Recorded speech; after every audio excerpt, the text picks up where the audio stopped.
Hello. All right. Happy Thursday to you. Thanks for making time for the At the Mic Show deep dive. Let me get these graphics off of here. Sorry. Oh wait, let me also tweet out. Hey, if you're watching this on you are watching this on X right now. All of the archived shows that we do are pinned to the top here. If you're watching it on YouTube or Rumble later, then I think all the shows are down there. But Spotify, iTunes, all those places. Thank you to Wes over at Second Floor Dallas. Don't forget to follow him on X. There's his handle. We got the fancy computer graphics there. And then also special thanks to Gabby for all that she does over on the Instagram at the Mike Show. You can follow her at Jeffy Apologist on X. Now, this conversation is part 5. Okay. That's why I referenced at the onset, I referenced all the shows that we do that are at the top, because there are 4 earlier conversations with my guests today that are absolute gems, a wealth of information. If you are the least bit concerned with election integrity and your sacred right to vote, I believe we started our conversations July 4th, ironically, or not, July 4th, 2024. And in that time, I've had both Jovan Pulitzer and Eve DePita, 2 great authors. All the answers are right here, by the way. Countdown to Chaos, the silent federalizing of elections. Everything's right here. And this is a must-have. This book is thick, chock full of information, as you can just read the ways that our elections are stolen right out from under us, quite frankly. Before I go, let me make sure I have this right. Jovan, let me get him in here. Thanks for making time, sir. Before we go any further, you see this new thing that I've added here, this QR code up here? That's right. If people want to scan that and send me money, they can do that. That's right. But that's because of you, right? Yeah, what happened is I started it in actually 94 through 96. And it started out with when I realized the internet was driven by numbers and they just placed the name over it, at Yahoo. So you didn't have to remember 102.09.0101. I realized everything's driven by numbers. And then I realized every freaking product in the world, here's a new book, just got in. That number means this book, right? And so when I realized books, record tapes, groceries, a minute, and it could be a telecommunication pathway to exact information of what you have in your hand, then I basically created a particular type of connectivity, ARS to DRS, DNS, that made every barcode in the world that's ever been known talk. And at about that same time, as I'm doing this, barcodes are hitting the walls in limits. So I had to create a new type of code that was unlimited. And at the same time, something came out called Dentsu Wave, which is where you get those like UPS barcodes, 2D deep barcodes. And I ended up partnering with Sumitomo, the largest Asian corporation out there. Uh-huh. And we kind of put these things together and everything evolved where multiple codes could be read. And so I'm not the inventor of the code per se, because I didn't invent barcodes. That would have happened when I was 6 years old. I just made them all talk and connect and become the phenomenon today, which you see like you have up in the corner, which is either referred to as a Q code. I called them Qs at the beginning, or QR code, which is what Dentsu Wave called theirs. And that's how all of this talks. And they're used anywhere from 10 billion to 66 billion times a day.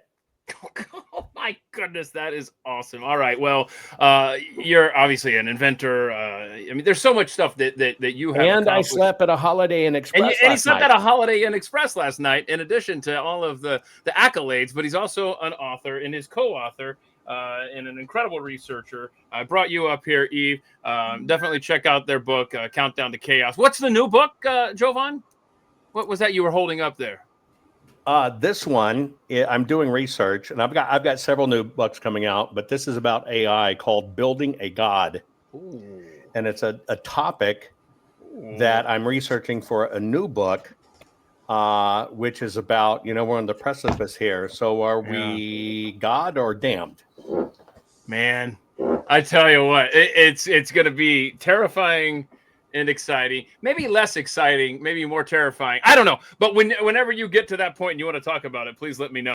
Obviously, today, having you on, as I said before, for the fifth part of this conversation about election integrity, because it's so important that we talk about this and keep tabs on it. It's not one of those things that you just have a show and then you move on with your life. Absolutely not. This is so important. It cannot be overstated. And I wanted to get you guys back in here because when we originally scheduled this, I scheduled it for the first Thursday in November, which is where we're at today, knowing we would be about a year out from the midterm elections, and didn't realize how hot the off-year election was going to be with the New York City mayor's race and so on. So I do have some questions as we just kind of get a temperature of the room that is the United States electoral system. Eve, you can hear us okay, correct? I can hear you just fine. Can you hear me? Perfect. And You've got your sexy voice on. I hear it. So just so that just everyone, just for you two. The sad reality of the situation is in our country is the important work that is done to expose this stuff puts so many good people at risk. And that's why we put Eve on the graphic there, as opposed to putting her on camera. Because they already tried to assassinate me, and Yeah. it didn't work. And I almost died. You don't take those risks with other people. Understood. Yes. And so that's why you won't Especially when they have 8 kids and they live in Minnesota at 123 Main Street. I just wasn't willing to do that.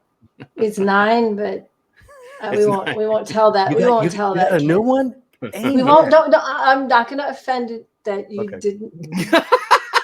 Okay, kids. So here we go. I have a few questions here, and I know that Jovan doesn't need me to ask any questions. Eve doesn't need me to ask any questions.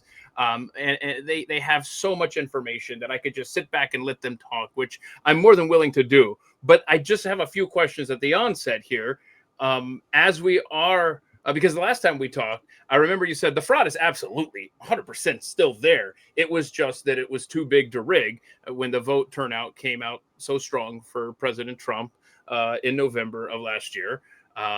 And so while that is pretty awesome that the fraud was overcome, it's not a long-term solution, and it can't always be depended on. So I just wanted to ask you, where are we now? Can you give a broad view of election integrity? Are we making any kind of progress, y'all? Eve, why don't you go ahead and go first? No. Wait a minute. That's not how this works. Well, Somebody has to go. It's okay. No, I was meaning, okay, no, I'm going first. Progress been made? No. Okay, now Jovan you can. Yeah. Oh, no. I want you to pay attention because it's important. I mean, I would recommend you take notes on this one. Okay. I'm gonna list them from 1 on down of all of the actual positive changes we've made. Okay. Oh, no. Okay. I feel like I don't need a pen and paper here. I see. I know you well enough to know that I don't need a pen or paper. Positive changes. Here we go. Drum roll. There you go. All right. That's what I figured. Okay. Yes, paper prices went down due to massive overprinting of ballots. There you go. Yeah, that's boy. We need to talk about that because I think that the FBI Chinese ballot thing broke since you and I last did a show together. But I know it's so much larger than that, and it's difficult to know where to kind of hone in. So, all right. Well, so no let me just positive pause news. for a second, Keith, because you've got, Steve Friend, FBI whistleblower. We've got all this stuff coming out with the FBI. We got the stuff that's going to be coming out, with Steve Baker and all these things that the FBI touches, and anything that we talk about with elections that says FBI in it. There's your answer right there. You can trust zero of it. Well, I was just wondering, truly, when it comes to that FBI whistleblower, I would be one too, but I cannot pin which box of cereal it comes in. So, yeah, no, trust me. That we've had plenty of discussions about the FBI on this show in the past. So, okay, all right. No, I've been practicing though. No good progress to report. Okay, so we got that. No good progress. All right. Are we losing ground anywhere? Is it getting worse? Let me ask you that.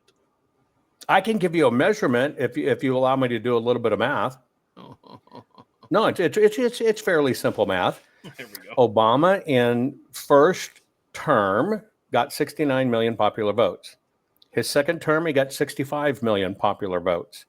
Hillary against Trump got 65 million popular votes. Of course, she lost. Then we got Biden that got 81 million votes, right?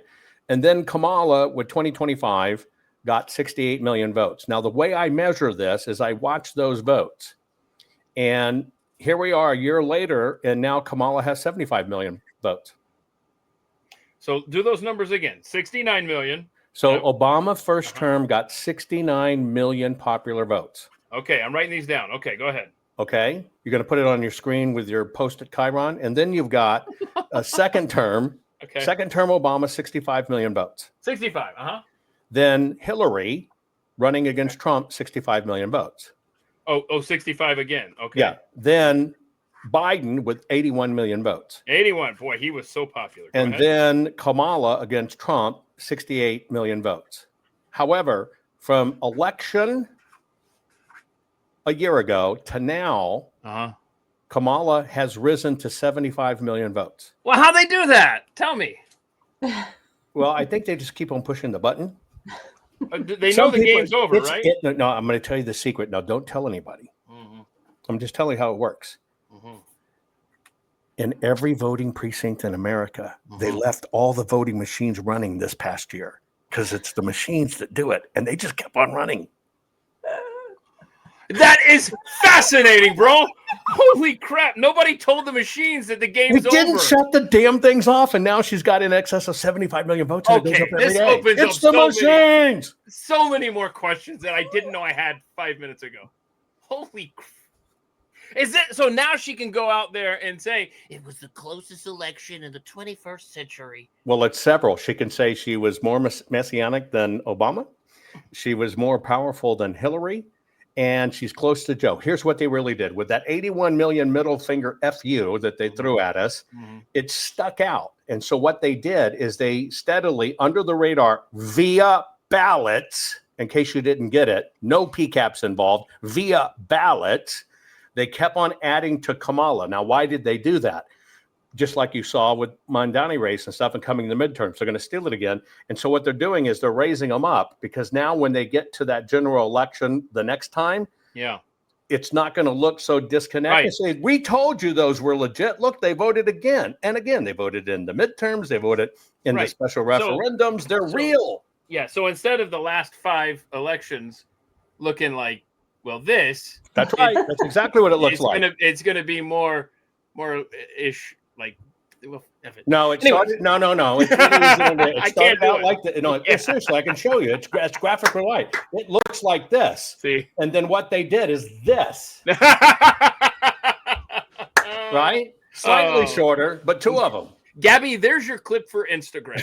So, okay, my goodness. So, hold on, and please, I'm gonna ask stupid questions, but you're so intelligent that I hope you will allow me to ask them. You said they left the machines on. I was kidding. I was being a smart ass because everybody says it's the machines. But hang on a second now. This is what I want to ask you. Where are these extra votes? Was it the same game that they played in 2020 that they played in 2024? That's what I'm trying to get at. Yes. It's always done with paper. Okay. And so the way they pulled this off is they basically said, well, we couldn't count it all. We couldn't do it all. And so in the catch up part of it, which you never see, they keep on adding votes. And it's to make it look more real, to make it look neck and neck. And they're trying to cover up for Biden. So no, all of those precincts weren't still open and running. Basically, behind closed doors and other systems, they keep on technically feeding ballots into the system, changing the numbers, because that's what actually does it. So generally, those are mail-in ballots, right, Jovan? 100%. Well, they're mail-in, stolen, fake in. Yes, a lot of different variations. And I've questions about mail-in ballots. Like, for example, you saw videos going around of Prop 50, how the little oval. In fact, I might actually have something to share with you on a screen here. Yeah, check this out. Anything to that there, where the oval showed before you even opened it at the election office there in California how you voted on Prop 50. Yeah, that's the no vote. And I think it was inspired by Shifty Shift and others. They call it the glory hole. And it shows what's on the other side. No. And see, well, here's the deal. See, this is where it doesn't break the law. They did this in Gruesome Newsom's recall. We talked about this years ago. Yes. Right? And we were the first ones to expose doing it. Now, the lie they made up was, well, it helps the little sucking machines pick up the envelopes better. Total BS. And it doesn't have to be there, and they move the holes around. So they did it the first time with the Newsom recall. Now, what they learned in doing this is where that critical vote is. In this case, it's the no vote. And so when all these envelopes come in, when you have a very large flock of rat bastards nest, from postal people to drop boxes or whatever, they can conveniently see this as a no vote. And if they want to ditch it or pitch it, they can. Yep. But they're technically not opening the envelope, mucking with the ballot. So it's basically a paper hack, a low-tech paper hack. That is so dirty. It's so genius, yet so obvious. The Republicans, it's almost so simple people don't see it for what it is. And I have yet another stupid question. Do the Republicans have no control at all in the state of California? No. The Republicans basically said, okay, well, what do we get? How much? Share the money with me, and you can put more holes. I don't like it, man. Do you think one party does this? Yeah, right. Oh, come on. I love it. Do you think President Trump with a coup was only a few bad people? It took the whole freaking system. Didn't you see the news today? They actually had Epstein's cellmate for a while. Oh, and he basically released the story today that they were told Epstein they'd let him out of jail if he would implicate Trump and say Trump was in on it. I did see that. Come on, yes. It's a rig. We don't have two parties. Mm-hmm. Unless, well, we have the fucked and the fucked up. But past that, we don't. It's Dems and Libs. It's one party. It's a uniparty. So, come on. Do you ever think you'd go back in time and beg for the days it's only $100 billion bill, which we used to think was if you just go back to approving $100 billion bill. Now it's $1 trillion. Come on. Yeah, we are. Yeah, I forget where this. Pennsylvania, I think, is where this lady was, where she got her ballot and it was already sealed up. It's like, and then if she tries to. You know how they do, why they do that? It'll look like it's been tampered with. That's right. They have two ways not to count it. And again, this is a paper hack. Okay. When that comes in and it looks like that, that's her security envelope. She obviously has to pry it open and then put in the ballot and then kind of tapey or extra liquor stick or whatever. And so what it does, if they want to get to the ballot, they're basically saying, well, we didn't open it. We didn't open any of them. But secondly, they have the right to declare that it must have been tampered with so they don't have to count it. It's pre-tampering. Low-level paper hacks. Okay, so how specific is it? In other words, if they sent to her to manipulate her ballot envelope to make it look like it's tampered with so that they don't have to count it, how did they know specifically this person? And the reason I ask this is because if you look in the background there, wait a minute, this person has an RFK Jr. poster or something on the wall. Do they have an inclination ahead of time of how this specific woman is going to vote? It's propensity coded on it. It coded into all of this in system. You already know their propensity to vote, their frequency to vote, whether they're Republican, conservative, or no party declared, right, Eve? Yep, absolutely. I mean, it's one thing, like if you've ever worked with a campaign, they give you walk lists, and those walk lists tell you all of those things. And so, when you're walking a district, you hit, your high level voters first. And then if you're getting close to the date and you still know that you need stuff, then you start scraping around looking for, a little bit of the lower propensity voters. So yes, I mean, they know that woman there, she's high up on the list, and that's very easy to skim groups of voters like that. You can go right down to the individual voter. You can go right down to the street. You can go right down to the precinct. There's many ways to do it. I bet if I had a precinct, either one of us had a precinct, we could tell you why that occurred. And I bet you it happened to most of that precinct. Wow. Okay. All right.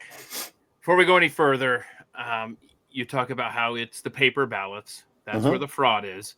So no. Continue. Go ahead. I'm gonna cut your freaking tongue out if you keep on saying fraud. Oh, that's right. That's right. It's been so long. I've had you on here. I forgot the rules, bro. Maladministration. Maladministration. Misadministering an election. All right, and because of that, you have all of the rights. You can go and you didn't run this right. Then you put the onus on them. They have to prove that they didn't maladminister it. They're probably not going to respond. If they don't respond, or you do get to investigate and you find frequency of it, it becomes maladministration.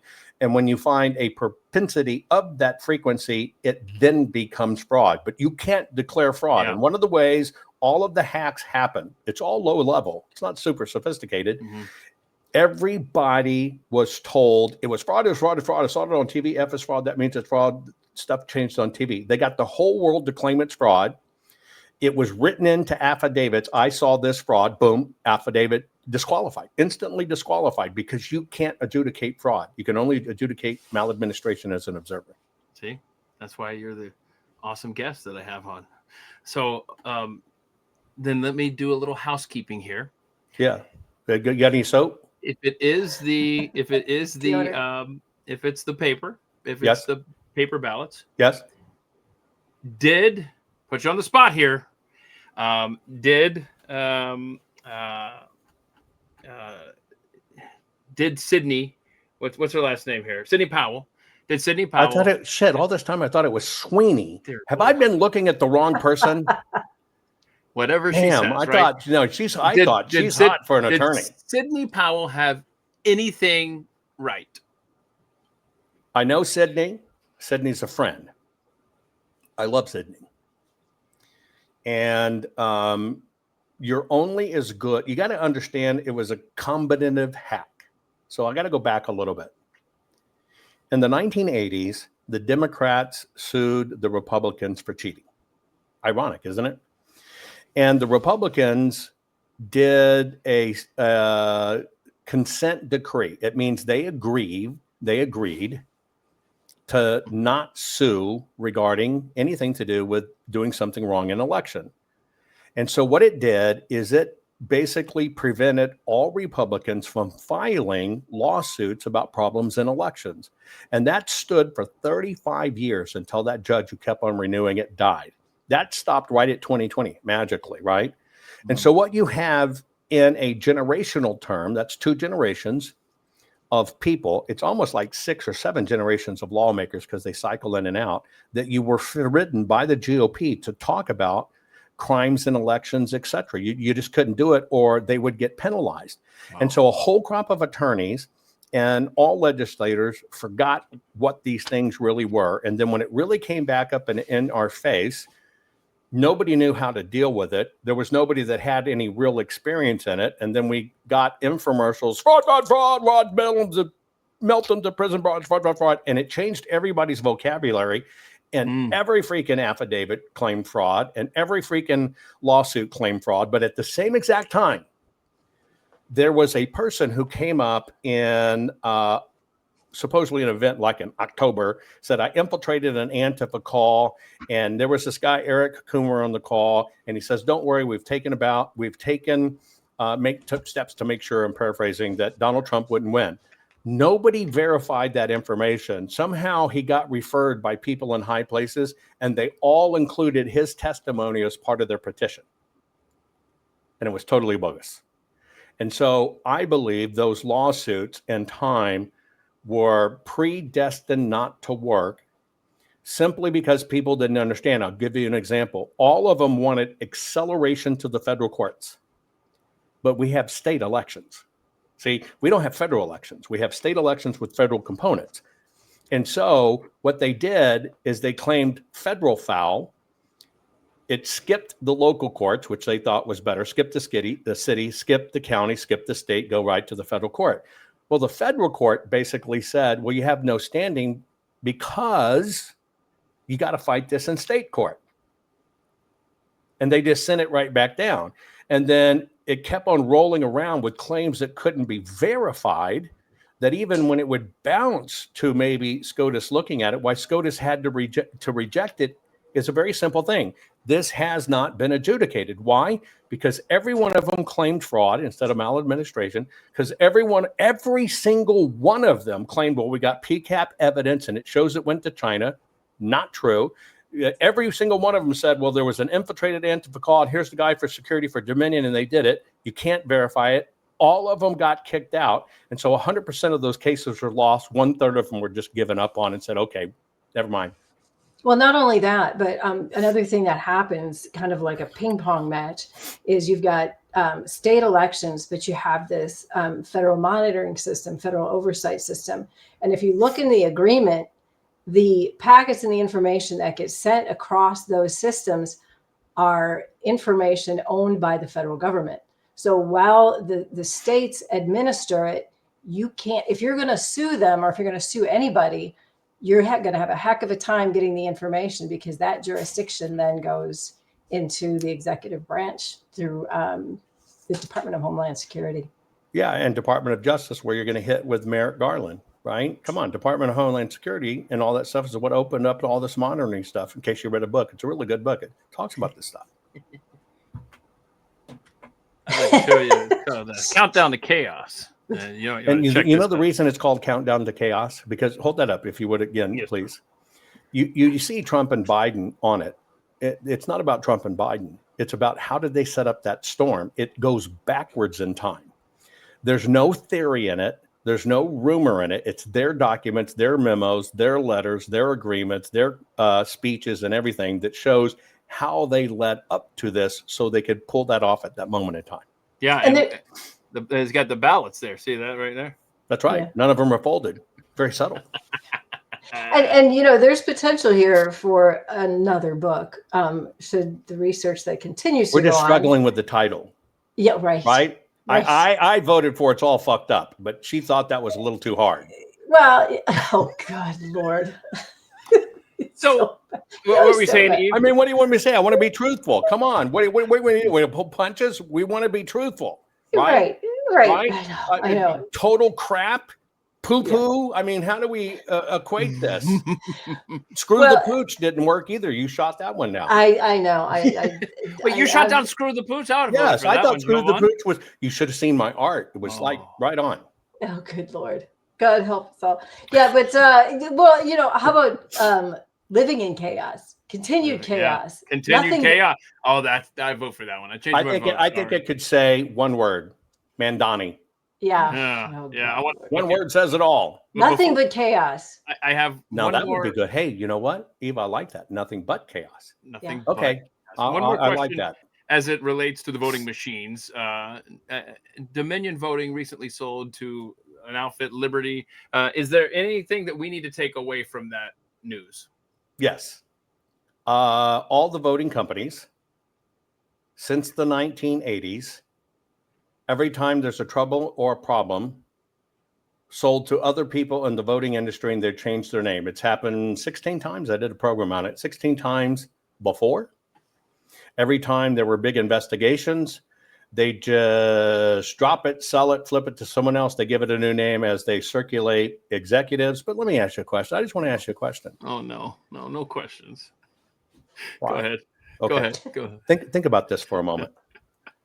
So Dominion, because of the lie about I infiltrated an Antifa call, sued people for $9 billion.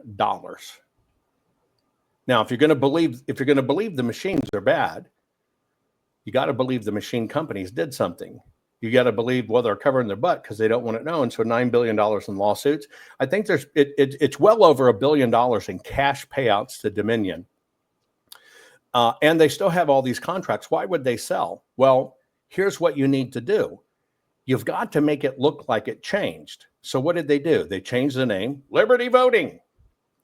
And it's bought by a Republican. How convenient.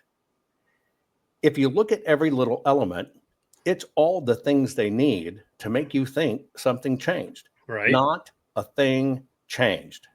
And do you think some random Republican, when you got a company that's got $1.5 billion on the books and all these contracts, that he walk in with $2 billion to buy them out? I don't think so. Come on. And let's take a close look at the company that they're married it with. And like you said, it's more of a marriage than a buyout, but this is an e-poll book company. And if you've read that lovely book that you just held up, you'll understand. It's right here. Once again. Yeah. See that? Countdown to chaos. Right. You'll understand that is one of the key points of the system that still exists today. And now it's where the information resides, every single absolutely voter. And now you've got a permanent marriage. The largest system in the world now controls the little device. It's a really new device called a poll pad. Let me tell you what makes it unique. You take an iMac, an iBook, and you put a new plastic shell on it, and voila, it's a poll pad. It's a full computer. They're all mesh networked together, just like in Georgia, 5,996 of them during the 2020 election working synchronous. That's a lot of computing power. But it has every voter in it, when they check in, if they've checked in or not, and the ability to instantly add the voters too in some of these areas. What information do you need to make sure you stuff in enough ballots? You got to know who came in and who voted, so you know the net difference between registered and voted, what you need, so you can manufacture and put them through and say they voted. Nobody comes looking for their vote to audit it. It is a very dangerous. I thought it was bad from Arkansas, right? I'm from Arkansas. My sister and I are really good friends. It was hell when we were married, but at least we're still brothers and sisters. But that thing that just happened with this voting stuff is more incestuous than my life. Okay. Jovan's family tree looks like a stalk of asparagus. Just hey, you know. Keith, did you ever see that movie Deliverance? I did. You know, with Ed Beatty in a tree. Burt Reynolds. You remember the kid on the porch with the mucked up teeth playing the banjo? I do. Well, that's my dad. And I told people that you'd recognize him, but he got his teeth fixed since then. Now, I've always told that joke, right? Mm-hmm. Like, you know, when you put 52 member of my family's in the room, when you get full set of teeth. But anyway, I've always told that joke, right? Mm-hmm. I literally had, I don't remember if it was a New York Times, one of them writers, call me out and write that I was lying because there was no way that person could be my dad because he would have had to have me when he was 9. How could you not tell that was a joke? So Keith, can I quiz you for a minute? Wait, me? Yeah. Oh crap! Hang on. Come on. You're Gen X. Yeah, you can quiz me, but before we go any further, I apologize for not at the onset talking about Jovan Pulitzer because you talked about you did a show on this. Where can people go and watch all the stuff you do? Where can they find you? It's Rumble. It's Rumble, yeah, rumble.com/Jovan, Jovan, Hutton, Hutton, Pulitzer, Pulitzer. I do have clips. It's onlyfans.com/studmuffin. No, I said we're not promoting that. Remember? I said just stick to the Rumble. It's so lucrative. I hear you. It's the clips. It's just all the short stuff. Yeah, all the short stuff. Come on. Okay, OnlyFans. All right, so that's quiz time. So anyway, Go to Rumble and look for Jovan and follow him over there. Okay, Eve, go ahead and ask your question there. So we were just talking about the purchase of Dominion by No Ink, or I like to say more of it's a marriage, and how this is all over. You know, these systems, these e-poll books are all over the country. The quiz question is: the third party that is contracted to oversee every bit of information that goes across those things is? I know. I can see it. I know it. I just can't think of the name right now. Come on, Mr. Show Prep. I'm sorry. It's been a while. It's in the book. It's right here. I can think of because I was stunned. I was stunned to learn that there was a central database for all of this insanity. So go ahead. It is CrowdStrike. CrowdStrike. Yeah. And if you look at all of the Sorry, news my bad. that has lit up X and every other social media platform with things going on with Comey et al. and everything with Hillary and her stuff that happened. CrowdStrike's in the middle of every bit. Yeah, All no, of it. no, that's right. That's It's right. the stitching thread. Yeah, all of the little charts and diagrams run through CrowdStrike, And they're still there to this very day. That's neat. So I feel good about our future. See? Okay, so in that, is there any progress has been made? Because the president is constantly talking about we need paper ballots only, we need ID, which I mean this is common sense stuff. But are we going to see that anytime soon? Here's my take on it. Number one, you must know the rules. We have state elections, 50 elections, which happen to have a federal component on them. Now, President Trump adore him to death, but doing an executive order to do all mail-in balloting, he can only demand that technically for the federal level. So what are you going to do? All early voting for everything, that's lower on the ticket, but you got to walk in on federal day to vote. Anyway, everybody would be screaming, right? Yeah. That's number one. So you got to understand that's a state level issue. The people could force it if the people woke up, but the people aren't enforcing no mail-in ballots because they got convinced it was the machines and PCAPs. And so everybody's confused. That's why it's chaos. It thrives on chaos. Now, would it be a good thing? Would it be a good thing to go to one-day voting? Yes. Would it be a good thing to get rid of the machines? Absolutely. Would it be a good thing to have voter ID? Duh, right? But we also have to define what's voter ID. See, the difference is we apply our ethics over these people. So when you hear you got to have ID, you're going freaking A, you got to bring in that driver's license and show it. And you got to be a citizen. Well, that's not what they're saying, because you got to look at what's approved for voting ID. And it can be as simple as a community college card that you're attending community college. Well, what it doesn't have to be that. It can be a credit card. Right. What do they do to the illegals? They hand them a credit card. They hand them a social security card. They even get community college IDs because they get to go take free English lessons. It's all a rig from up and down. And so you've got to understand the varying nuances in this. And this is why I crack jokes about it. I let off steam because I'd be crying otherwise. We'd all be crying faced with this. But you've got to realize they planned out every single bit of this chaos theory, game theory, and it's not any one thing. It's an array of things, and that's why it's so hard to fix. Now, the one thing about the Democrats is they stick together. They can have pizza party, kids party, porn party, cut up whack period for little kids, turn them into boys. They can do that, and they stick together. Republicans, forget it. It's a pissing contest. Who's going to get credit? Whose team is it going to be? Do I get to name it after me? Do I get to do the interview? Republicans don't work together. So it's all these little itty bitty camps and all these different messages, because we're not focused on just what matters, and that's saving the country. And the only way you change anything that you hate going on in government is you got to fix the elections. Now, yes, hand counting, but let me ask you a question, Keith. It's another pop quiz. When you're sitting there hand counting that ballot, you know that it should obviously be marked by a human hand. Okay, so imagine you're looking at a ballot, right? And imagine it's an election day ballot. And so you know inherently there's folds there, it's in color and whatever. Now, let me ask you a question. You got 10 of them from you. Which one was voted by a dead person? Which one was voted by an illegal? No. You don't know. You don't know, and you'll never know. So it's a placebo effect, right? But you got to understand everything at odds. President Trump, who's saying it right, we got to get rid of mail-in ballots.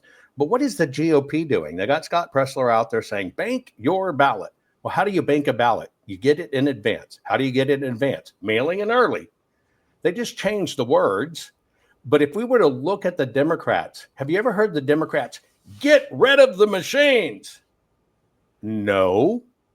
But what do you have Democrats go nuts over?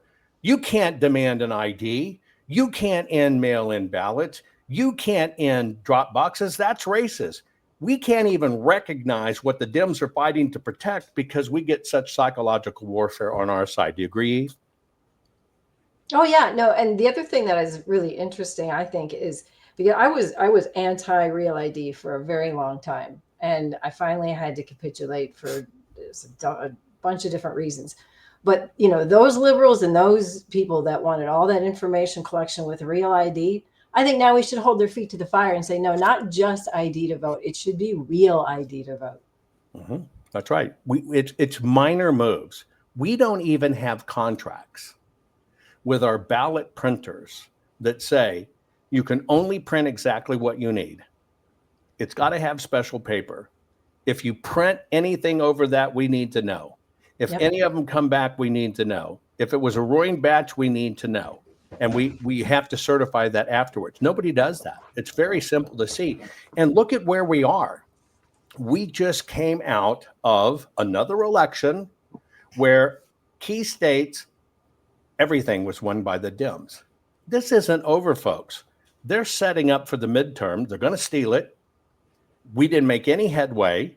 People are still screaming it's the machines, which is just wrong. There's no enforcement. Those rules are voluntary. They're going to take the rest of the down ticket. They're going to flip the House and the Senate.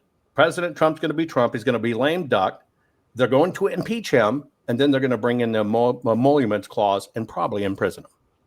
I think, you know, and not if that doesn't freak you out enough, but I think one of the things that bothers me the most in the last year is, and Mr. Glenn Beck of the Blaze has been on this for the last 5+ years, AI turning into ASI or AGI. And if you sit and you watch some scenarios, and you can just go on YouTube and look up, you know, like an AGI war game or anything like that. Once we are in the ASI AGI realm and we have connected elections, it is game over. I mean, there is no way anybody will be able to, you know, deconstruct anything at that point. And you got to remember that flexes. When it sees trends where people are learning, it'll come up with new stuff to make you unlearn it and flood it and get more people the opposite direction. It erases any positive traction. Oh man. Okay, so let me ask. Wait, but that's just the good news. Let's get to the hard stuff. No, but okay, Keith, this is the really stinky part of this. Is you can sit and I can speak from personal experience on this. You can sit with people in the system at the localist of local levels, at your state level, and you can explain things in as simple terms as we just did, and they do nothing. You know why? Well, they do respond. They do respond. Come on, give them credit. They either go, what?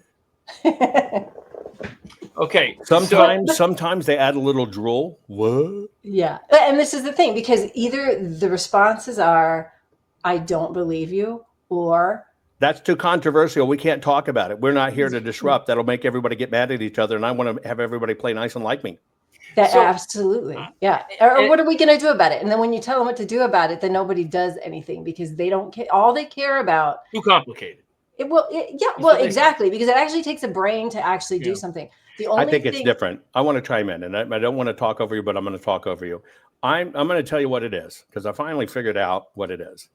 It's like when you move to a neighborhood and that horrible Karen Nancy combo that's just the Wicked Witch of the West that everybody hates.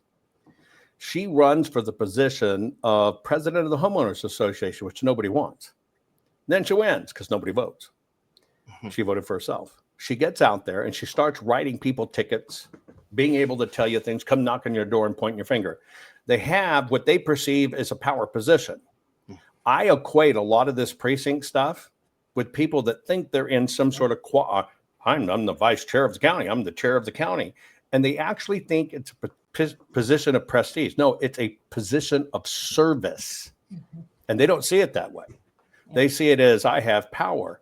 They don't want to be challenged. They don't want to talk about it. They don't want to offend everybody. And they just want to stay in that role because it looks good on a business card and or a resume. It's broken. Well, and to that point, Jovan, because you have been in the private sector and technology and thinking for a very long time, as have I, in a different place that we won't get into. But when you know how hard it is and the work it takes to do that. And it's just, really impacted me that the people that you come across in your local elected positions and in your state elected positions are a lot of people who can't make it in the private sector. And this is kind of their, their big make it moment, and then suddenly they've somebody. Exactly. And the amount of intelligence in a room of these people is so depressing, And again, you go to them and you tell them, listen, we can secure this. It doesn't take a lot. This is what we need to do. And you cannot get them to put one foot in front of the other. And they get offended. They do. And they put you offending them. You're talking down to me. You're talking rude to me. You just think you know it all. I've heard about you. And they don't even understand we're talking about the freaking country, folks. Yeah, they're a bunch of office sitting coffee sippers. They just. So am I. What are you trying to say? Okay, so I know we're a mere 2 days removed from the most recent election day, but you've got your finger on the pulse, both of you. Anything alarming or out of the beyond the usual what is it called? Mallory. Maladministration. Anything beyond that usual fare that you need to clue us in on that you're aware of for the past 48 hours? Go ahead, Eve. It's the same story. I mean, there's nothing. I have seen nothing substantive. Like I said, that's why we're working on the name of the next book, because it's just a continuance of where we've been before. And what bothers me, I mean, if I can just go off on a slight tangent on the topic, but if anybody watches the show that Keith produces in the morning, they were showing a montage of women. Pat Gray Unleashed. Yes. They were showing a montage of women that were so excited about Mamdani winning. And what they don't understand is, and they're like, oh yeah, women for Mamdani, and I'm so excited, and start Sharia now and all the stuff. And you don't understand that in those cultures, women don't even participate. Like they don't go to the mosque. When they get married, there are 2 wedding ceremonies. When they get married, there's the men. The woman has to show up with the man, and they get married in front of all the men. And then the official, and I don't even think she gets to wear her beautiful dress or whatever. And then a more of the Western culture wedding ceremony with kind of the women is just the reception. So I think you have it wrong. I think you have it a little wrong. I think it's the men and the goats in the first party. Oh God. And then it's the women who basically have to sit there and shut up while the men drink after their time with the goats. I'm pretty sure about that. So the point being is, we've got these images now on X of them tearing, U.S. flags down, and Mamdani's now all free everything Mamdani asking for money. These women have no idea how stupid. I mean, come on, like the stupidity is. It hurts. I think what we got is perpetuation and continuation. Keith, here's how it works. If you want to convince people, it's the machines, which are all voluntary rules. The Election Assistance Commission, the Help America Vote Act has no enforcement rules. So you got to keep them talking about the machines so they don't look at anything else. So the perfect crime is to get people saying, we heard the head of the machines company is going to rig it for Trump. Then you have somebody coming out and says, we got it all. They rigged it in the machines, right? Then you find out in court they never had a thing. Now, when you kind of go this and everybody focused on the machines and we got nothing fixed. If you look at the Mamdani race in some of these places, look at Chester County, et cetera, Pennsylvania, one Republican voting place, precinct, all the machines went out. Well, what everybody started saying is fraud. That's not a crime if the power goes out.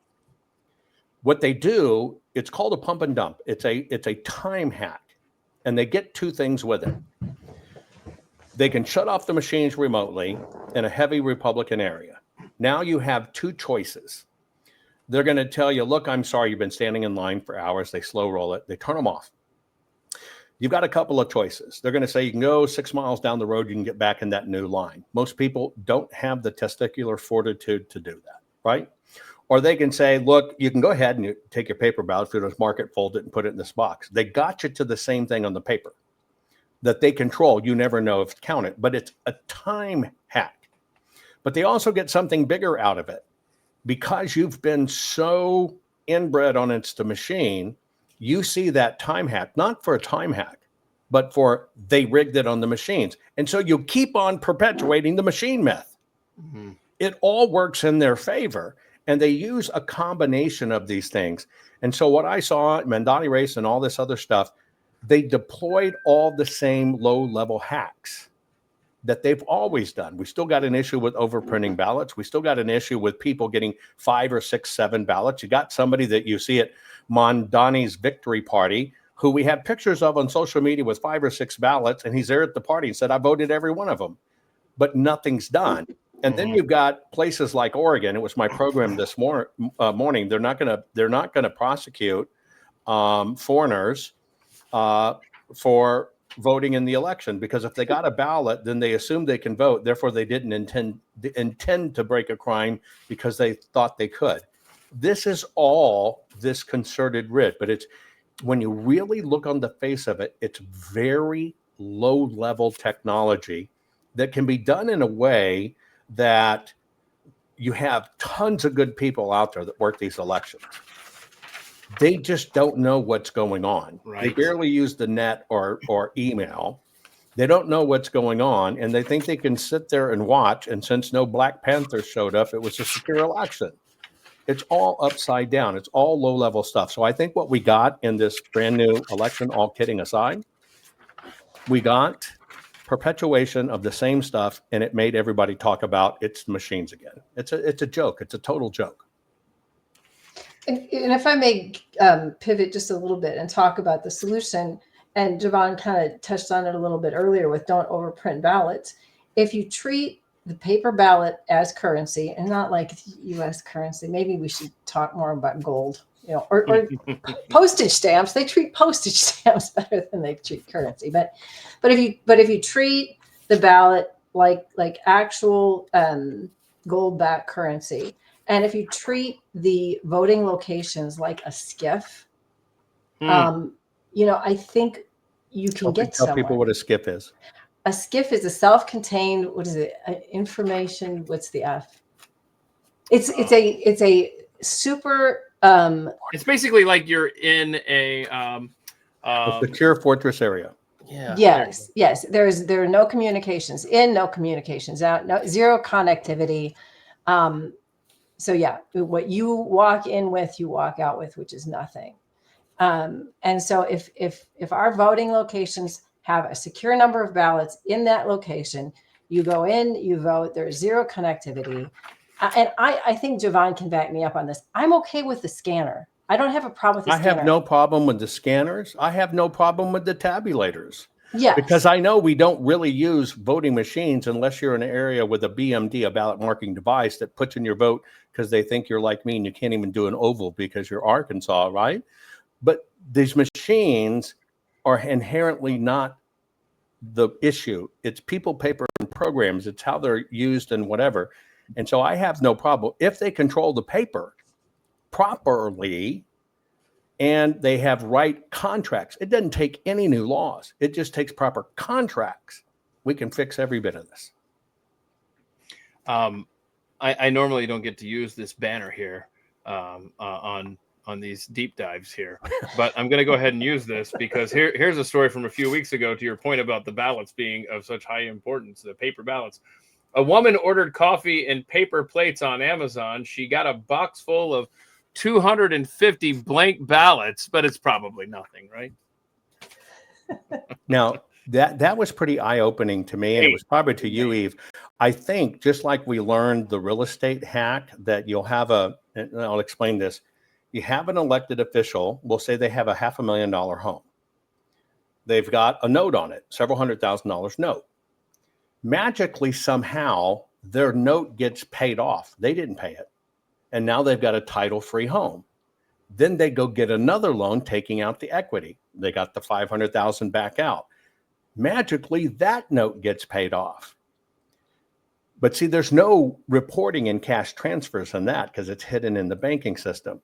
I think what I keyed into this, which is fairly possibly smart, I think it's a lot like the kiddie porn stuff, where you go onto a site and there's a child with a shirt, but it's 40 grand because that's how they hide that they're trafficking kids, right? It's true. You can see it. Yeah. I think that should be something to look at, because I think that's maybe how they're transferring off some of these things, buying people off, drop it in a box, look for this order. Here you do. I think a lot of this may be shuttled back and forth that way. We should, you know what? If I did a deep dive show, I should probably follow up on this and see where this goes, because my goodness, that you make a great point. This could be. Well, let's run this through, okay? Yeah. It's part of what I talked about today in my program. I can show you a single house, which happens to be a church nonprofit. The illegal comes across the border. They give them a social security card if they promise to pay tax. They then instruct them, you go get a driver's license right away so you can get a job. Well, driver's license connects to motor voter. So what happens is they get voter registration cards, they get mail-in ballots, but these people use that nonprofit address. And so let's run this. In that nonprofit address where 35,000 people are at one address, what you don't understand, if we just did simple math, and nobody's ever to account for them. Well, Roger threw them away. We don't know where they went. They don't have them. They went somewhere. But we just accept that lie until you get down to the forensics on it, and it's 7.2 ounces per ballot packet. And then you do the numbers and you realize that the postal workers can only carry 32 pounds at a time. That's one of those tubs. They never go over 32 pounds, so they don't strain their back. That would take the postal worker at that place alone 416 trips.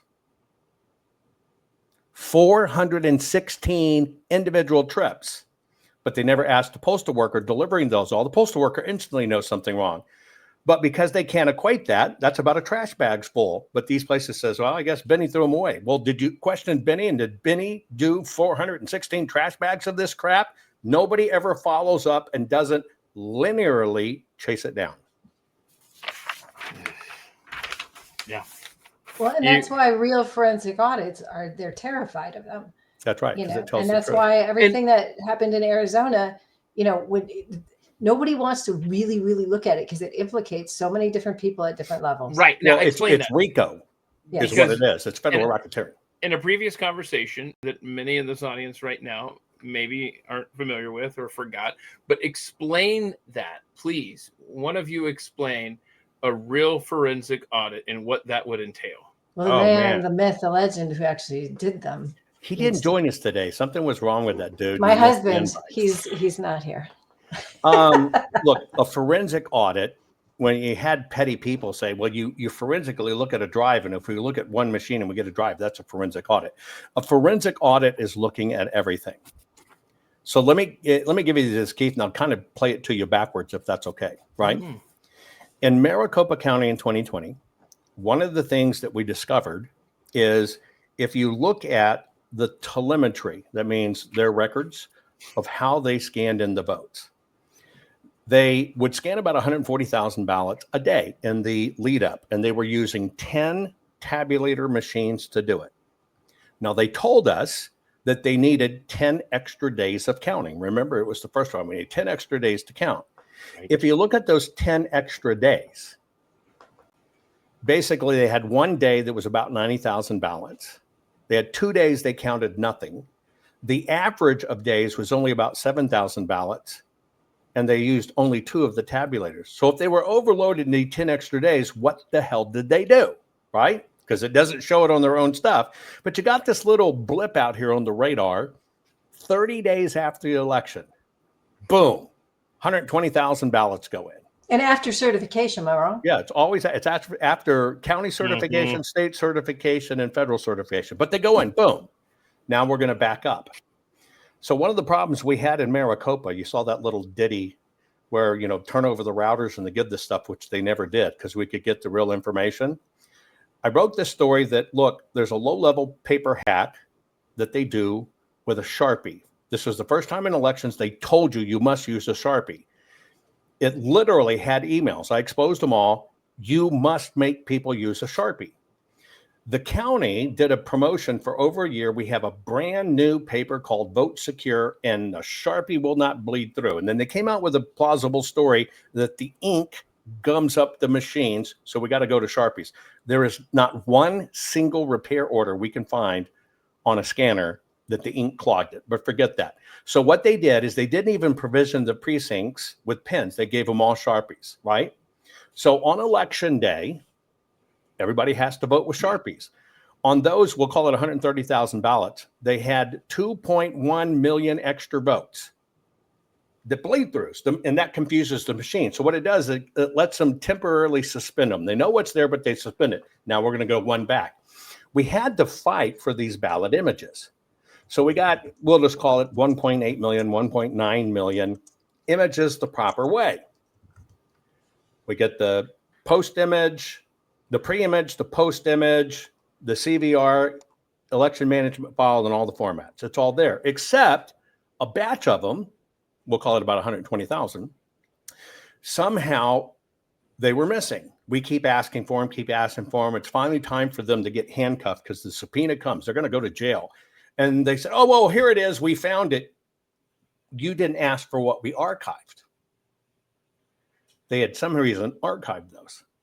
So we get this drive. When we look at this drive, you can't see anything. The files are corrupted. We got to go through all these forensics to figure out what it was, and they finally give us a month or two later another replacement drive. Now, when you look at these are, your ballot goes in, that's the ballot. It creates a pre-image. Here's what went in. It creates a post image, that's after adjudication. It creates the election management file and the cast vote records. Well, mysteriously, there are no pre-images. They can't show what these ballots look like when they went in. They're mysteriously missing. Well, when we compare them to all of the other ballots, all of the formats are the same. Every single format's proper for about 1.9 million. But when you look at these ballots aren't even in the right format, aren't even in the right folders. The headers are cut off, so you can't see when they were really run in, and they've been blown up to cut off that information. If that's not weird enough, we go one more layer back. Now, this layer is in chain of custody. We're looking at all the paperwork, everybody who signed picking up the ballots. We ingest them all. I teach the systems to recognize the signatures. You got about 6 signatures on these things. Here's where they were picked up. Here's how many you picked up. Here's the security that was on it. It came off. Here's the security that was put on. Here's who transferred it. Here's who accompanied them. Here's who checked it in at security at MTech. Here is the first level auditor that says here it is, and here's how many ballots they transfer. It's a check and balance system. So there's 28 early days of voting. On all those days, there was basically only 1 or 2 times where somebody didn't sign it. So out of 6 signatures, they had 5. But there's one batch of those signatures or days. We look at this one particular day. Nobody signed. And nobody, and hang on, and nobody, it gets worse, and nobody said how many ballots. They didn't say how many ballots they picked up. They didn't say how many ballots they checked in. Now, you look at all this stuff, it sounds weird, right? That's a lot of missing things until you realize one thing. Every single one of them have one thing in common.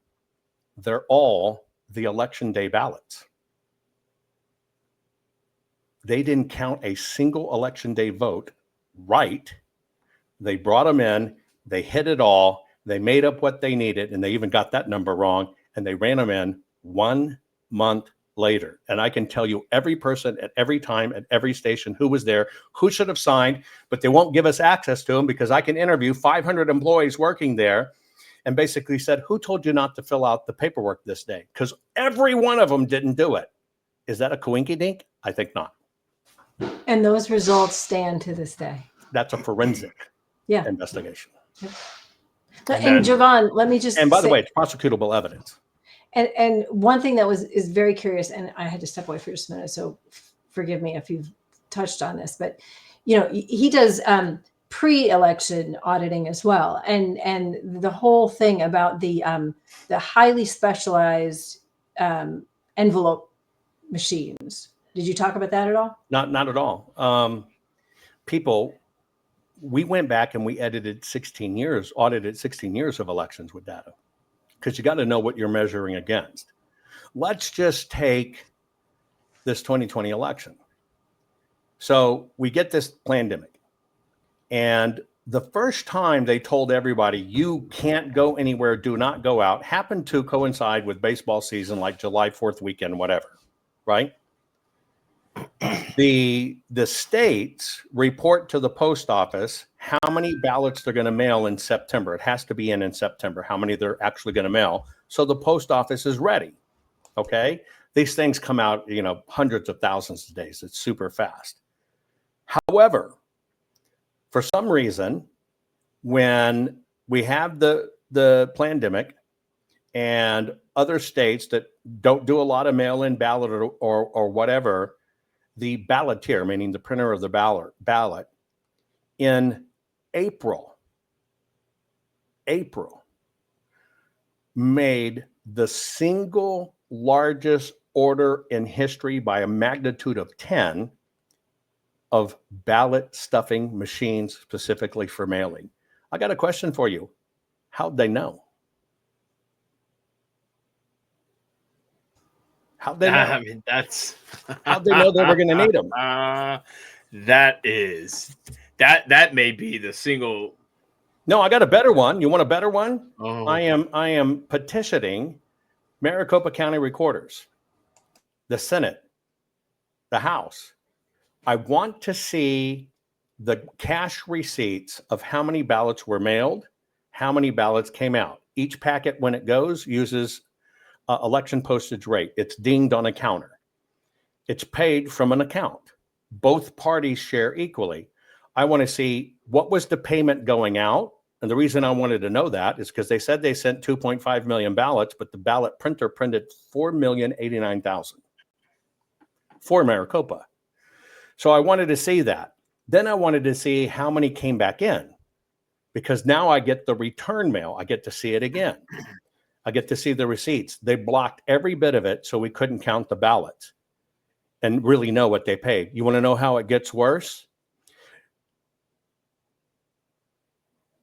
Before the election in 2020, we have a thing which is basically the tracking in mail. Every time a piece of mail is mailed in the United States, regardless of what it is, the postal system snaps a photo of the front and the back. It's automatic. It's an automated system. This is how law enforcement is able to track down when somebody sends the president an envelope of ricin. You ever wonder how they track it down? Well, they track it through the whole system and knows exactly where it first came in. That is reserved usually for 7 to 10 years for law enforcement.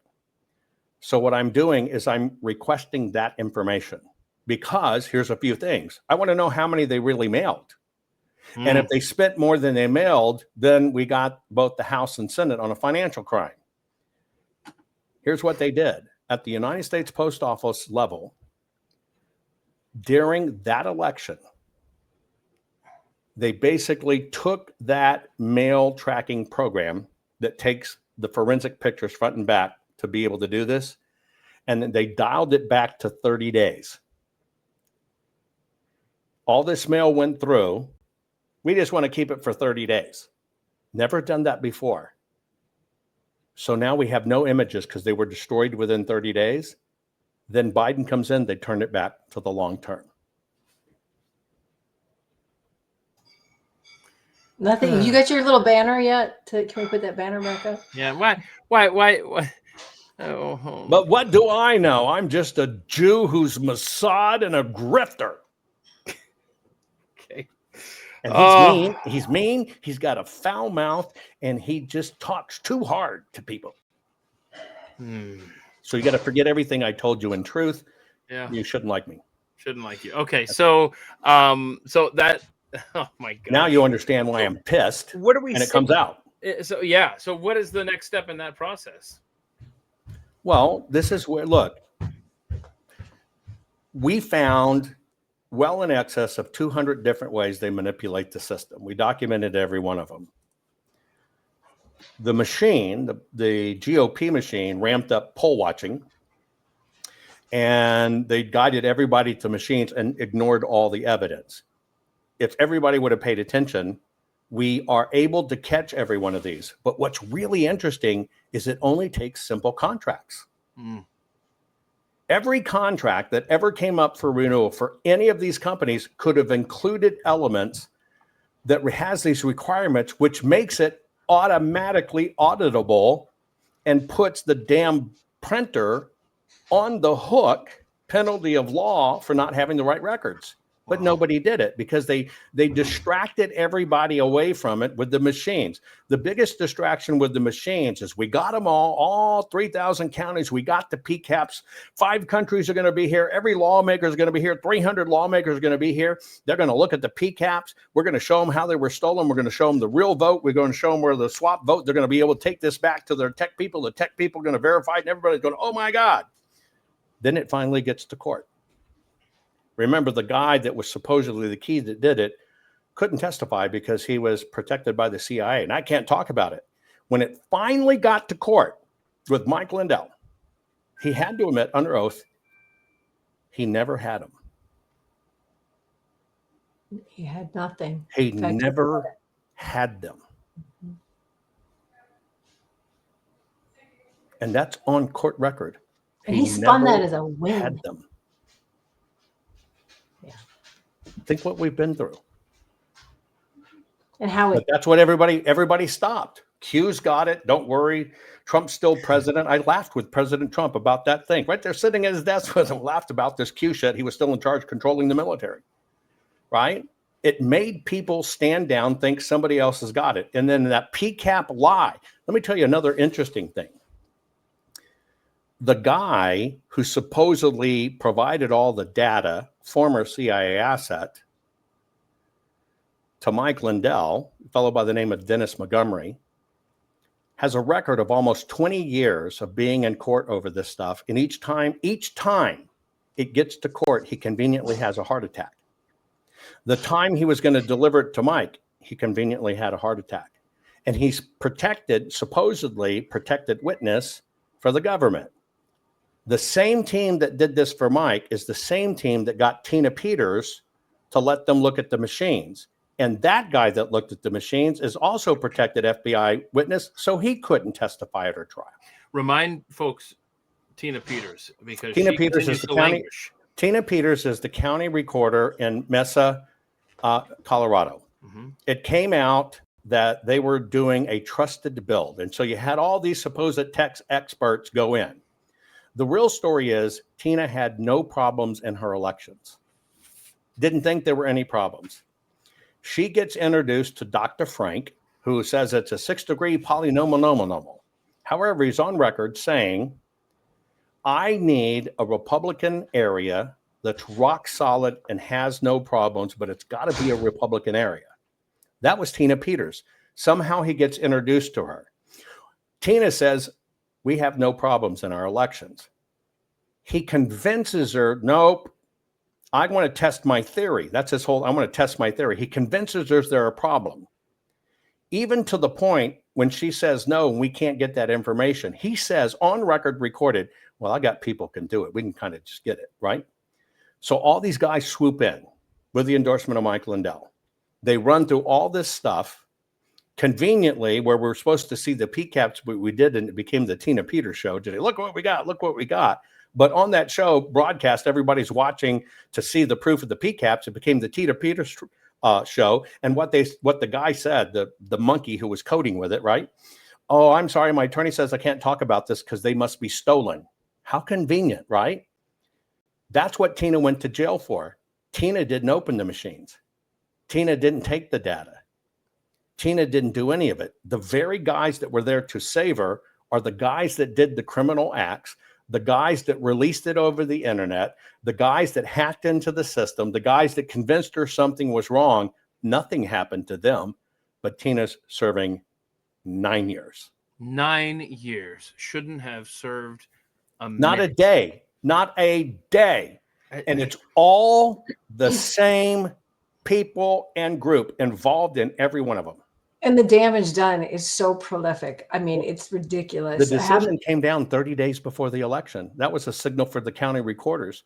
You think you see something? You speak up just like Tina did, and we'll fry you. Sorry, go ahead. Oh no, I was just going to say, to this day, I mean, as involved as I am here and there, you know, people run up and say, "Hey, you know, this is the Lindell person, or this person is involved with Mike Lindell from such and such," and you just get sick and tired of kind of trying to explain why that's not good. You can't get past it. You can't. And so when you try to come up with the real solutions, they kind of look at you cross-eyed, like, "Oh, you're not one of those guys, are you?" And and kind of back to that process. And we've mentioned this in other of your podcasts before, but I remember when we were doing the research for the book and starting to find out the connectivity. And I just want to add to this too.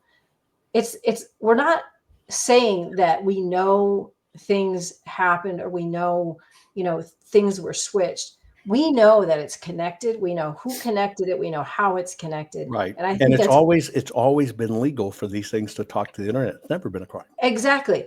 And so when we were going through this, I had said to Jovan, I said, "Well, geez, like," and he said, "Now I know why we can't get the routers." And this is what I was talking about, the ping pong match between state elections and federally controlled tech.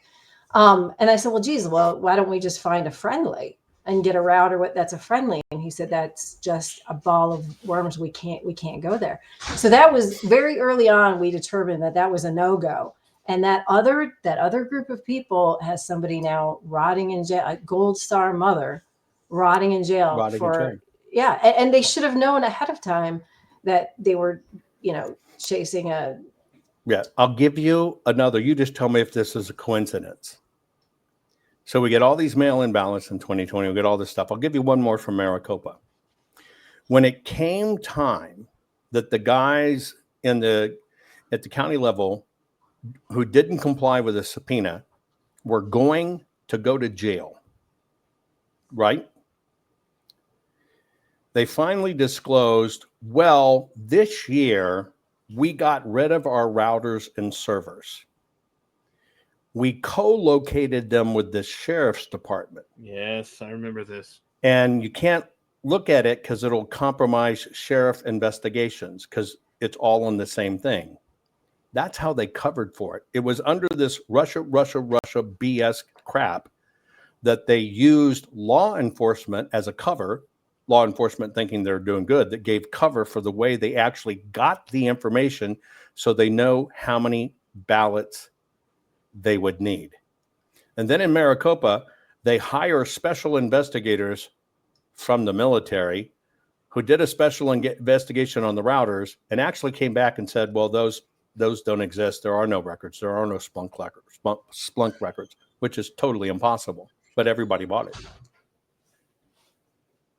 No, absolutely. And you know, the other thing is that now I just totally lost my train of thought because somebody just walked through the door. I apologize. While you gather that, let me ask you all this, and I feel like I ask this every time we have one of these conversations because I'm so interested in the information that y'all share. You have worked tirelessly for years and years and years to uncover this stuff, and I truly am grateful for it. But I feel like every time we sit here, I always think, how are Jovan and Eve able to maintain their sanity? Because they know so much and they have seen what is happening election cycle after election cycle, and it's not getting better. And I just wonder, how does this affect you? How do you keep, do you ever just want to be like, you know what? I've done everything I can. I need a new project. Everybody does that. We all go. We support each other on the phone many times. Bless you guys, man. We've supported each other on the phone in the throes of just total mental breakdowns and crying about it. So I'll speak for me first. Yeah. The reality is it's nastier than you think. It's more horrible than you think. And I don't remember. Keith, do you have kids?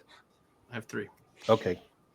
And so we recently, I'll give an example. It's recently been inferred that Tylenol is what actually leads to autism when the baby's in the womb. So when you hear that as a parent, would you conceivably ever consume Tylenol anymore when a baby's in a womb? Yes or no? No. Now, what I just did is I gave you the truth. And that's why the truth should never depress you. Because, see, it's without the truth, you get harmed. The other truth you need to know is there's not a single elected official who is going to fix this. Frankly, the people that drop the ball are the people watching, because you are the one with the power.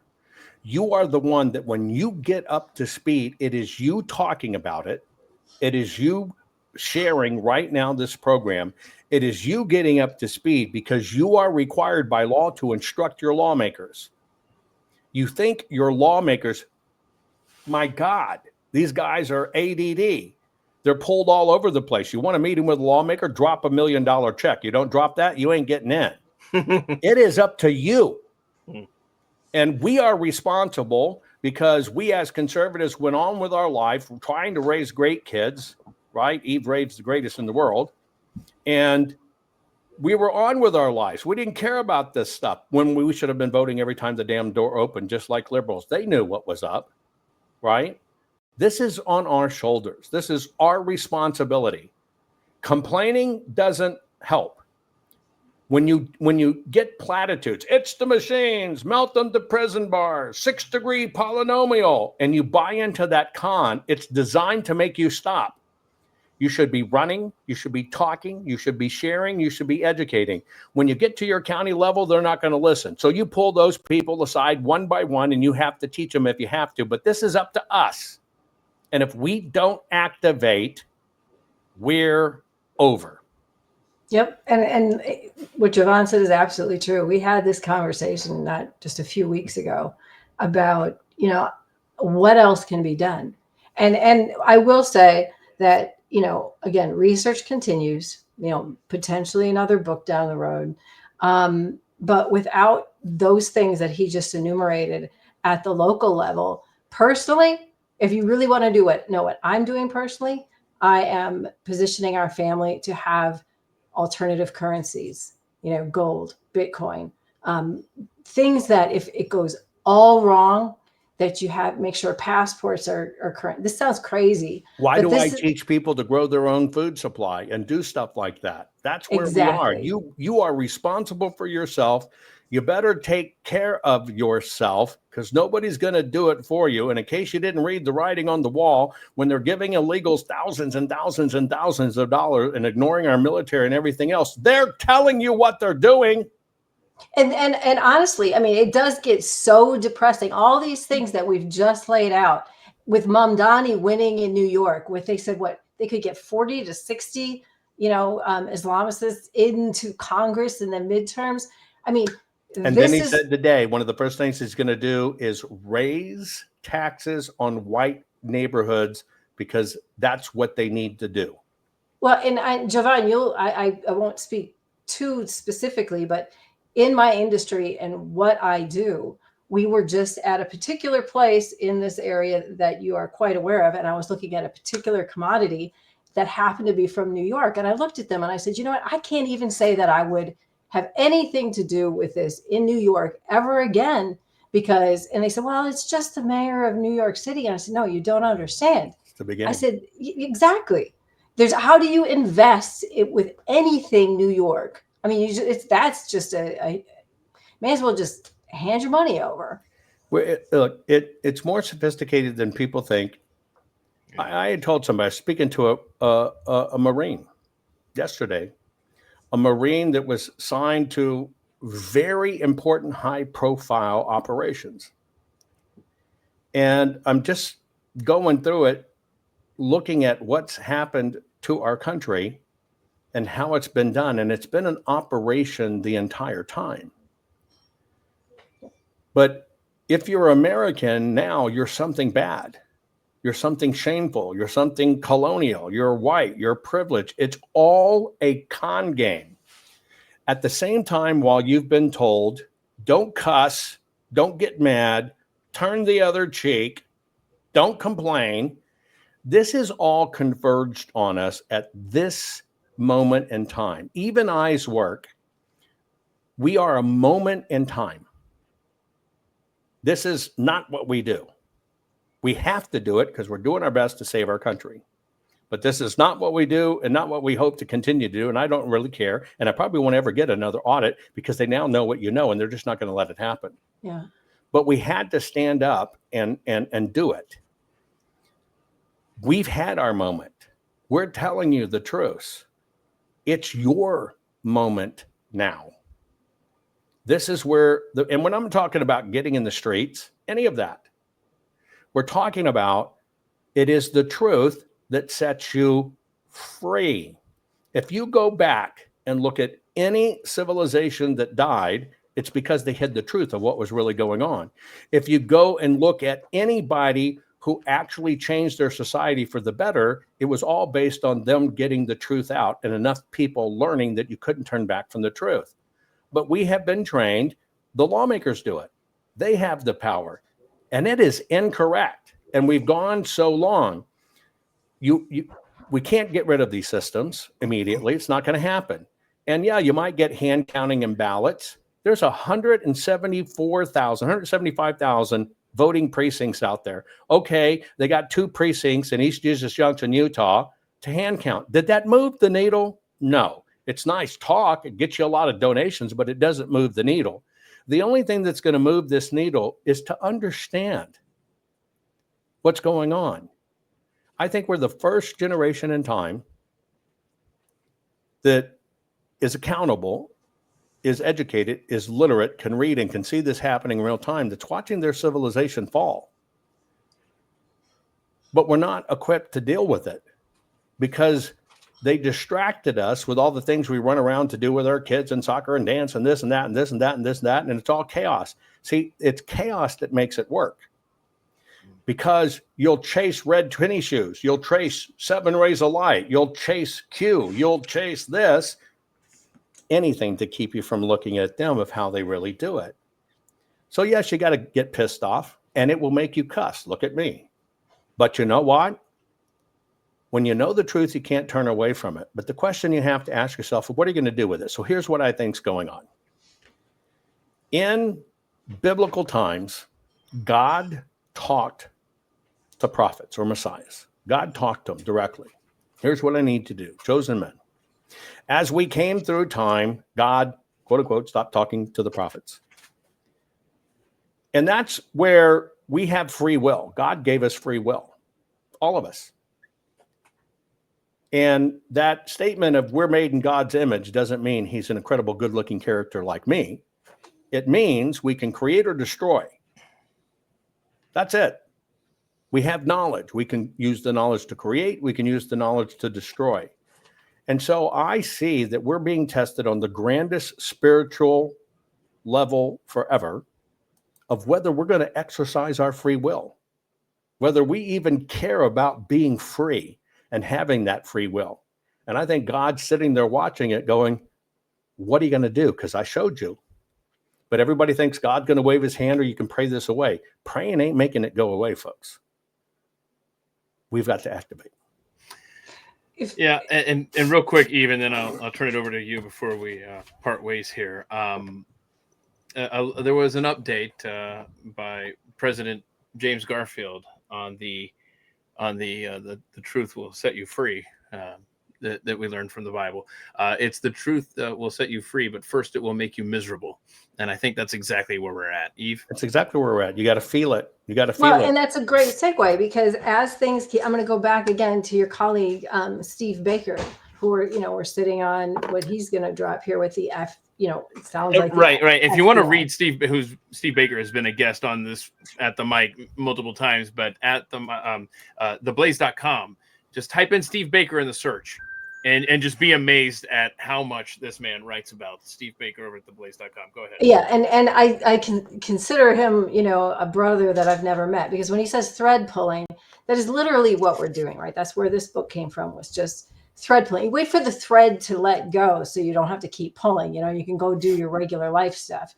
But when the thread just keeps coming, I mean, this is what Steve's doing. But when you see what's what he's ready to drop. When you look at, the indictment of Comey, and you look at the players there, and you layer this, look at this book, the Countdown to Chaos book, as kind of like tinted glasses, for example, or as Cliff's notes, and set them side by side, however you want to do it. But as this information keeps coming out with the FBI and the deep state, John Brennan, oh God, my favorite. It's just, what do you have against Muslims? Oh God, I forgot his even. Oh my He's That's a deep cut right there. What do you have against Muslims, you Islamophobe? Yes. Anyway, but when you look at the image as a whole with all of this information, I mean, what I would ask everybody out there, elections are a piece of this. This is a grander picture. This is an attempt to control beyond. This is to not only control the most powerful economy and the most powerful country in the United States, but this is to control the military. This is to control, this is full access. And I would ask people, collect this knowledge, but use it for further consumption. Use it so that it's kind of like people that smell wine and they say, this pairs well with this or whatever. Consume this knowledge so when the next entree comes, the next drop, the next piece of information, the next Steve Baker information, that it's clear and it's better. Because there's so many people that are just headline readers, or they'll scroll through their X and they'll say, hey, did you see this? And it's like, yes, but when you put it together with X, Y, Z and everything else that's come out in the last, 5 to 10 years, it's terrifying. And we all really need to be better equipped to move forward. Don't let what we're talking about depress you. And I know it's depression. We battle with it every day. We battle with it in our lives. We're worried about our kids, our grandkids, our families. But it really is, the truth will set you free. It's only when you know how it's done and how they do it to you that you can defend against it. You are so far better off now than you ever were about elections. But you've got to know and learn the truth, and nobody's coming to save you but you. That's it. And if you're not even willing to activate, if you're not even willing to lift a finger and share this program because you're ashamed, I don't do that election stuff. I can't share this. He said a cuss word. Do you see how in tune you are to? You won't even lift one measly finger to change this, and that's what the system knows. And that's why you've got to set all kinds of things aside to understand this is war, spiritual war, angels and demons, all kinds of wicked stuff. And you got to get involved and not sit by. And it begins with exercising one finger. Now, remember, you should do this. They do this to us. You should do this. Okay. Big difference. It's all one finger, but the meaning's completely different. Okay. Yes, one finger warrior. I'm going to ask a question that I don't know the answer to, but I'm afraid I do. And I'm afraid it's going to have the opposite effect of what I was hoping to get out of it. But here we go. Is there any state, and I kind of asked this earlier when I asked, are we making any progress from the last election cycle as far as rooting out the, hang on a second, I keep forgetting the word, but, it keeps coming up. Maladministration. Thank you. Sorry, I had to scroll up to the all caps one. Thank you. So any state that there's just a little peak of light that we can look at and go, aha, okay. Yes. Hey, they're listening to Jovan. This is progressing. I can answer that. I can answer that. There's actually 3. Okay. There's Vaude, Bern, and Grissons. That's over my head. That's because it's Switzerland. Okay. All right. There you go. Okay. So Switzerland's getting their act together on elections. Okay. Well, that didn't help much. You asked, have the states made any headways? I'm just answering your question. I asked. Okay. Jovan Pulitzer, Eve DePita, any closing thoughts here? I want to make sure that everyone knows about Countdown to Chaos. This is where you'll learn everything. It's important information. It's stunning information. It's fascinating information. But yes, it is depressing information all at the same time. But we have to know this stuff. We have to, because if this country is going to be saved, it's going to be saved because of not just knowledge, but as you just said, knowledge plus action. Right. And I'm so Eve, you grateful. can go first. Well, Jovan, I was going to ask you the hope that I continue to hang on to every now and then, because again, I stay pretty quiet. Jovan will feed, little images of people who has that book in their possession. And what's that list includes whom? Oh man. Well, you look at Ed Martin, right? He's the one that the left was pissed off about. He was made the DC prosecutor. Now he's moved over to this stuff, and he's really moving through the President Trump. He's one of them in there. You can see all kinds of people. They know it. The information's out there. It's Are there people are there people that have, for what it's worth, the president's ear on this stuff that can you yes, see sir. anything? But the president can't change it.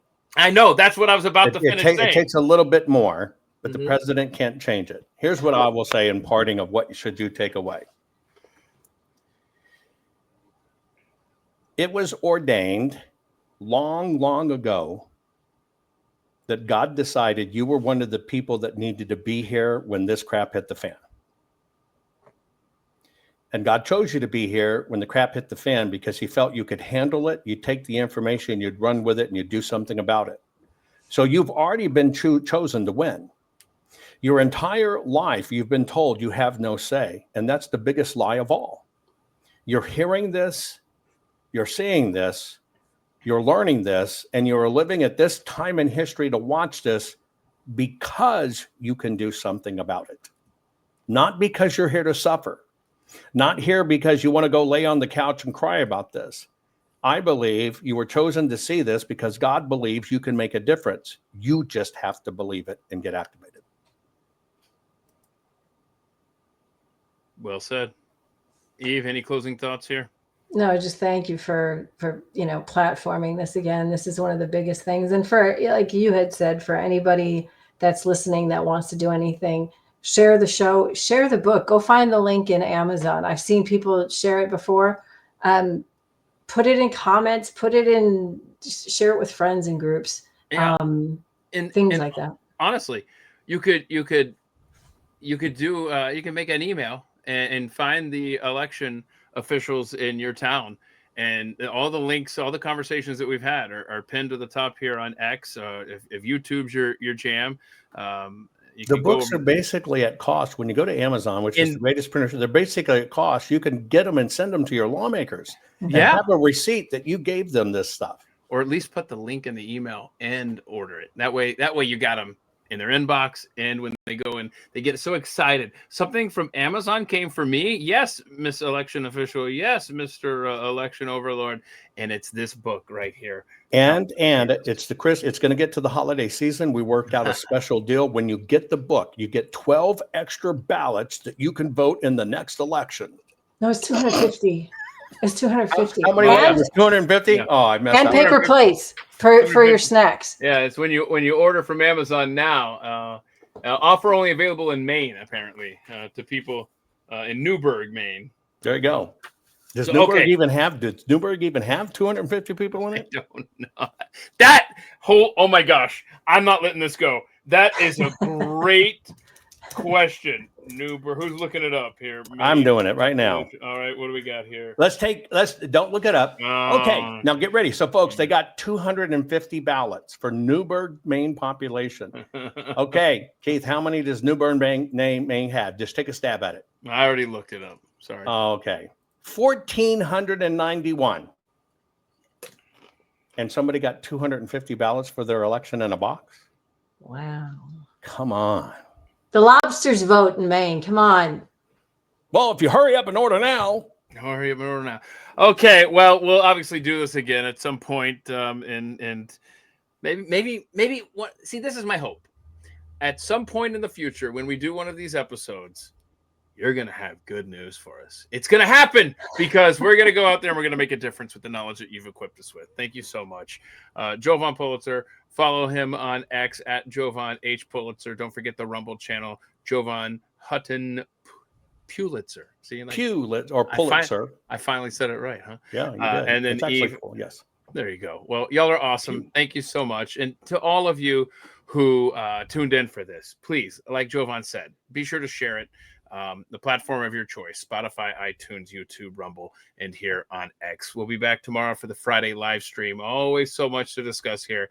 I'm very grateful for your time. We're grateful for you, and God bless you for having us and being willing to get